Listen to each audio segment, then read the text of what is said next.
30 juin 1960, la Belgique accorde précipitamment l'indépendance à sa colonie du Congo, bien connue d'un large public enfantin grâce aux aventures de Tintin.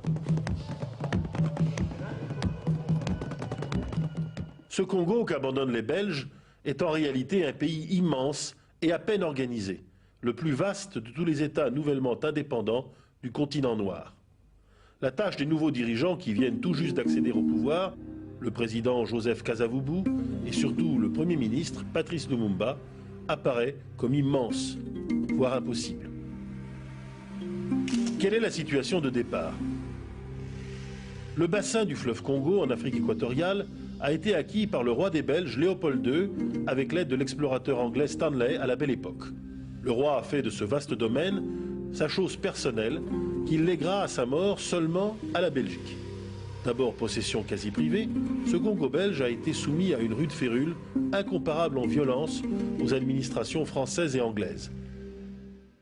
Au lieu de l'éducation publique, ce sont les Pères blancs qui mèneront un immense travail d'alphabétisation, le meilleur de toute l'Afrique, mais interdiront virtuellement l'accès aux études supérieures. L'apartheid à la belge limite l'accès des indigènes aux fonctions subalternes de postiers, ce sera le cas de Patrice Lumumba, infirmiers, employés de bureau. Pas d'armée indigène non plus, mais une gendarmerie entraînée à frapper sans poser de questions la force publique, dont pas un seul officier n'est africain en 1959. Aucune représentation parlementaire ou consultative des élites. Les compagnies minières rendent une justice privée, les châtiments corporels sont chose courante, le tutoiement à l'égard des Noirs est de rigueur. Après 1945, les syndicats socialistes belges pratiquent quelques ouvertures dans ce mur colonialiste. Joseph Kasavubu devient ainsi l'homme de confiance de la gauche socialiste belge. C'est dans ce cadre que le jeune Lumumba se lance dans l'action politique. Pourtant, tout va changer très vite. La France, aux prises avec la guerre d'Algérie, ne parvient à maintenir un calme précaire en Afrique noire qu'au prix de concessions croissantes. L'Angleterre, à son tour, fait face à une insurrection au Kenya, celle des Mau Mau, qu'elle réprime sans conviction. Lorsque Paris et Londres décident de manière concertée de donner l'indépendance à la plupart de leurs possessions en 1960, Bruxelles ne peut que suivre, mais sans avoir jamais préparé les étapes intermédiaires dans un pays immense où règne un climat moral détestable. La première question qui se pose donc pour Bruxelles, comment opérer cette décolonisation? La France du général de Gaulle tente de dissuader la Belgique de procéder à une indépendance en bloc. Ne pourrait-on envisager de créer, en lieu et place de cette immense colonie unitaire, 4 États différents par exemple? Cette solution tente fortement les compagnies minières qui dominent le sud métallifère, le Katanga, et l'ouest riche en diamants, le Kasaï. Mais elle est écartée, notamment sous la pression des Américains, qui désirent une décolonisation franche. L'État belge, voulant à tout prix se débarrasser de ce problème, alors qu'il fait face à de sérieuses difficultés intérieures, choisit cette option nette et franche, la décolonisation en bloc. Mais qui mettre à la tête du nouveau pays? Il n'y a pas de grand parti unitaire au Congo comparable à ce qu'a été le Rassemblement démocratique africain de Félix Houphouët-Boigny en Afrique occidentale française, à la fois école de la politique et pré-parlement de toutes les ethnies. Chaque province possède son parti dominant. Abaco de Kasavubu à Léopoldville, la capitale, de tendance socialiste et appuyée sur les syndicats de fonctionnaires. Solidarité africaine dans l'est du pays, de Léon Gizenga, également socialiste, mais nettement plus à gauche. Konakat, qui défend sans état d'âme les intérêts du riche Katanga pour le sud, présidé par Moïse Tshombe, l'homme des Pères blancs et des compagnies minières. Le jeune Lumumba dépasse tous ses rivaux par son éloquence, ses capacités politiques et sa vision stratégique. Son MNC, le mouvement national congolais, est en effet le seul à défendre la vision d'un Congo unitaire et détribalisé. C'est sans aucun doute ce programme qui lui vaut initialement l'appui du Parti socialiste belge et de la partie la plus éclairée des administrateurs coloniaux qui voient en lui le réformateur nécessaire et attendu, capable de faire équilibre aux compagnies minières et aux provinces trop riches. Pourtant, lorsqu'en 1959, le roi Baudouin se rend à Léopoldville pour y préparer l'indépendance, il subit de Lumumba un discours d'une rare insolence qui crée la consternation, révélant qu'il veut aller beaucoup plus loin que ses soutiens belges et américains ne l'avaient imaginé. Des élections libres, les premières et les dernières à ce jour, de la courte histoire du Congo, sont organisées au printemps 1960. Elles font de Lumumba et de son MNC le grand vainqueur de la compétition. Le 24 juin 1960, Patrice Lumumba peut former son gouvernement. Mais que va-t-il faire de son immense pays, ainsi abandonné à son sort? Derrière le pouvoir plus symbolique que réel de Kasavubu à la présidence de la République, c'est Lumumba qui dirige effectivement le pays avec la seule opposition de Tshombe. Patrice Lumumba n'a encore que quelques conceptions politiques simples. Issu d'une petite ethnie de l'est du Kasaï, les Tetela, il a d'abord admiré le début d'égalité raciale qui régnait chez les Français à Brazzaville, de l'autre côté du Stanley Pool. Mais sans se tourner complètement vers le communisme, il admire davantage encore le Ghanéen Kwame Nkrumah, qui défend l'idée d'un socialisme panafricain. Toutefois, c'est dans l'exercice de l'autorité au sommet que son pouvoir s'avère défaillant. Son gouvernement hétérogène, sans expérience bureaucratique ni habileté politique, comprend des étudiants rentrés de Belgique et touchés par la grâce marxiste, des arrivistes sans scrupules comme le sergent de la force publique Mobutu, passé un temps au journalisme et qui se pique de connaissances militaires, quelques communistes belges et un authentique agent de Moscou, Léon Gizenga. L'orientation très à gauche de ce gouvernement, où les sympathisants communistes sont beaucoup plus nombreux que les socialistes pro-belges, met les Occidentaux en alerte. Dans ce climat délétère, une mutinerie de la force publique éclate en juillet 1960 et entraîne des scènes de pillage et de meurtres abominables à Léopoldville.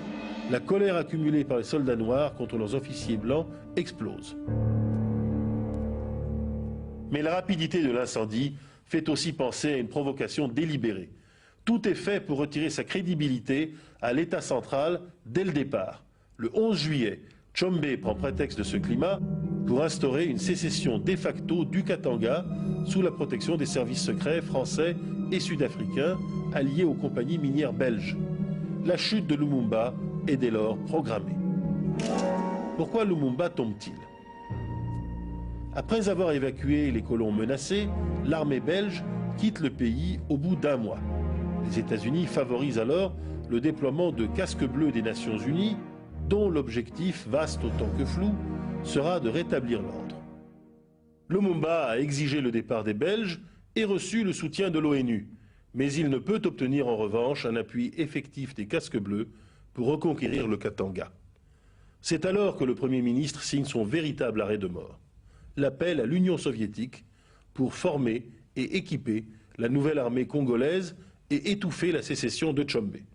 Aussitôt, le Kasaï fait à son tour sécession au mois d'août et Lumumba parvient à lancer une contre-offensive victorieuse contre les Luba insurgés de la grande région minière grâce à une aide aérienne soviétique effective. Devant ce renversement imprévu, Américains et Belges font pression sur le président Kasavubu qui révoque Lumumba le 5 septembre 1960 grâce à l'appui, non moins imprévu, du chef d'état-major, Joseph Mobutu, retourné et convenablement défrayé par la CIA. 10 jours plus tard, devant l'impopularité de la mesure, Mobutu, poussé par ses soutiens américains, écarte le faible Kasavubu et prend tous les pouvoirs en accord avec le chef des Luba du Kasaï, Kalonji, encore inconditionnel de Lumumba un mois plus tôt. Soutenu par le KGB soviétique, Antoine Gizenga, l'ancien vice-premier ministre de Lumumba, a installé de son côté un gouvernement insurrectionnel dans son fief de l'est du pays, à Stanleyville. Il s'apprête à marcher sur Léopoldville avec l'appui d'une forte partie de la population. Mobutu se rapproche sur le Conseil de Washington des sécessionnistes du Kasaï et du Katanga. La guerre civile est donc bien engagée entre deux camps. C'est dans ces conditions que Lumumba parvient, grâce à de nombreuses complicités, à s'évader.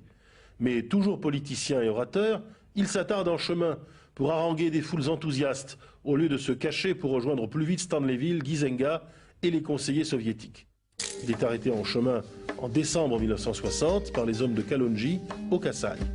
Habilement, Mobutu et ses conseillers américains l'expédient au Katanga, chez Tshombe, laissant à ce dernier le soin de l'assassiner, bien sûr pendant sa fuite, un mois plus tard, en janvier 1961. La révolution congolaise a perdu son archange. Lumumba devient un mythe à peine quelques mois après sa mort. L'Union soviétique de Khrouchtchev et l'Égypte de Nasser sont pour beaucoup dans la mise à feu du mythe. Lumumba est présenté comme le jeune leader africain qui n'a pas hésité à appeler les soviétiques à la rescousse pour sauver l'unité de son pays menacé par les grandes compagnies minières. Il en est mort. Mais pour la jeunesse africaine, Lumumba représente surtout une révolution panafricaine, antitribale, pure de toute corruption, incarnée par un jeune homme courageux et dénué de préjugés. Sa mort est celle des espoirs de toute une génération qui sera le témoin des ratés et des mécomptes de la première vague des indépendances en 1960. Ayant gouverné tout juste 3 mois, Patrice Lumumba n'a pas eu le temps de commettre de grandes erreurs, d'instaurer le culte de sa personnalité ou d'éliminer des rivaux. Il a été en outre élu par la plus grande mobilisation démocratique africaine avant Nelson Mandela.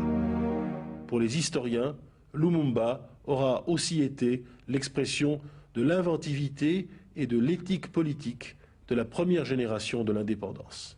Lumumba voyait grand, il avait sans doute tort, mais il voyait aussi loin, vers une Afrique détribalisée, moderne. En ce sens, il est bien l'annonciateur de la nouvelle vague démocratique, celle qu'inaugure seulement dans les années 1990 Nelson Mandela, son authentique successeur.